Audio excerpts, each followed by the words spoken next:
Hi hello everyone. ఇప్పుడైతే wait లాస్కి ఒక మంచి చిట్కా చెప్తాను చూడండి.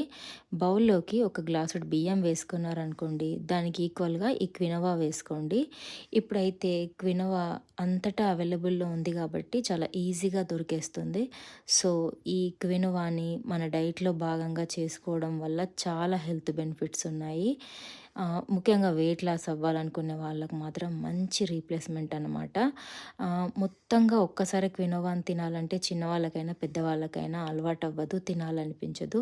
సో అట్లాంటప్పుడు ఇలా మిక్స్ చేసుకొని వండుకుంటే గనక ఈజీగా మన డైట్లో చేర్చుకోవచ్చు అండ్ అన్నంలాగే వండుకోవచ్చు అన్నమాట. చాలా ఈజీ. దీన్ని ఇలా మంచిగా వాష్ చేసుకొని ఇలా చాయ్ జాలితో వడగట్టుకోవాలి. ఎందుకంటే క్వినోవా చిన్నగా ఉంటుంది కదా, జారిపోతుంది నీళ్ళలో. సో ఇలా వడగట్టుకున్న క్వినోవాని మళ్ళీ రైస్లో వేసేసి నార్మల్ రైస్ ఎలా వండుకుంటామో అలా వండేసుకోవాలి.